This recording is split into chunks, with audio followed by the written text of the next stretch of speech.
Story time, ang nakaka-inspire na story ni Lam. Isa siyang assassin at ang target niya ngayon ay isang batang nagangalang Sayan. Sinugod niya ang barko at pinagkapatay ang mga bantay. Kahit na maraming kawal na nandito, hindi pa rin nila kinaya si Lam. Gumamit rin siya ng wave breaker para sugudin ang mga to. Habang tinataka si Sayan ng pinuno ng mga kawal, may inabot sa kanya sabay sarado ng pinaglalagyan. Nakita pa ni Sayan ang itsura ng pating na umatake sa kanila sabay tinapon na siya palabas ng barko para maitakas. Naubos ni Lam ang mga kawal at ang huling natira ay binato siya ng lampara pero nakailag lang siya. Hindi niya namalaya na ang lampara na yon ang magpapalaya para masunog at tuluyang sumabog ang barko. Napadpad si Lam sa tabing dagat na walang malay habang may isang batang gumagamot sa kanya para masagip ang kanyang buhay. Naaninag niya to na tila nanghihina nakakagamot sa kanya at biglang nawalan to ng malay. Nung nagkaroon siya ng lakas, sasaksakin niya sana si Sayan, ngunit siya ay napatigil. Dahil naisip niya, ito yung sumagip sa buhay niya at naaawa siya dahil walang kamuwang-muwang yung bata. Napunta sila sa isla na sila lang ang tao. Kinagabihan, nag-iyaw sila ng isda para ipakain kay Sayan. Sa una na natakot si Sayan dahil hindi kumikibo si Lam. Maya-maya, binatuhan na rin siya ng isda. Lumipas sa mga araw, hindi pa rin sila nag-uusap. Pero sinusundan lang siya ni Sayan. Namuhay sila dito at natuturing mangisda si Sayan kasi ito rin ang way para makatulong kay Lam para may kainin sila. Habang nakaupo si Lam sa tabing dagat, binigyan siya ng bulaklak na Sayan. At tinanggap niya naman to at napaisip ng malalim. May isang gabing binabangungot si Lam. Nakikipaglaban siya at tinahatak ng mga shadow pababa at buong akala niya ay katapusan niya na kasi wala na siyang takas. Buti na lang inangat niya yung kamay niya sa may liwanag at may isang kamay pang humila sa kanya paangat at iniligtas siya. Pagising niya, hawak ni Sayan ang kanyang mga kamay. At doon, biglang nagbago ang ihip ng panahon. Gumawa na sila ng bahay dito at tinaniman naman to ni Sayan ng mga bulaklak. Habang nagpupukpok siya, pinayungan na rin siya para hindi mabasa. Nanood din sila ng Falling Stars at dito makikita niyong umaliwalas na ang mukha ni Lam at nagkaroon ng buhay at saya. Ngunit may isang pangyayari ang dumating. Habang namumulot si Sayan ng mga bulaklak, biglang umulan kaya naman inilagay niya to sa bag niya at dali-daling umuwi.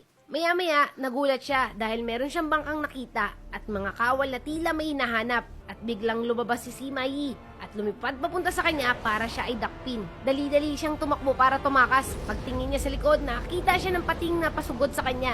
At naalala niya, ito rin yung pating na sumugod sa barko nila at gusto siyang patayin. Gulat at takot ang naramdaman ni Sayan. Pagdaan sa kanya ng pating, nakita niya si Lam at ito ang pumigil kay Sima Yi para patayin siya. Nagkatinginan silang dalawa at hindi pa rin makapaniwala si Sayan na yung pating at si Lam ay iisa. Kaya naman nagmadali siyang tumakbo papalayo, ngunit pinahabol siya sa mga kawal.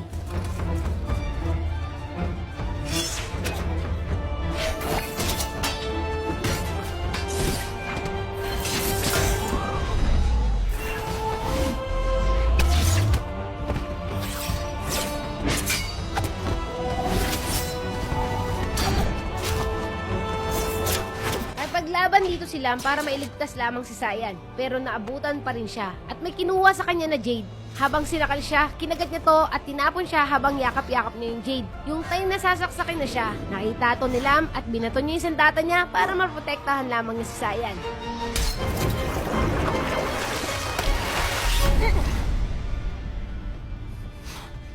At dito niya nakita na tumutulo ang dugo ni Lam at tumago sa katawan niya yung espada. Paghugot sa katawan niya, ito na rin yung tsansa nila na may takas niya si Sayan papalayo.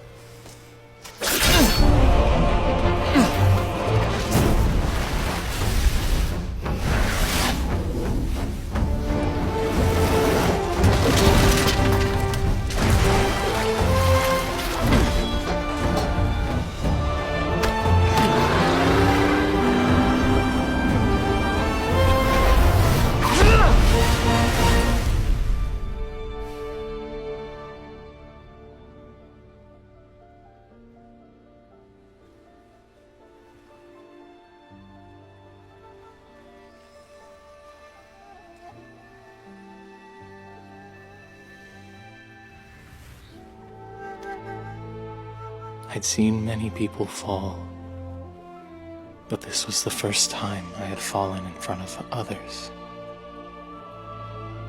It wasn't anything major. I was just a little sleepy.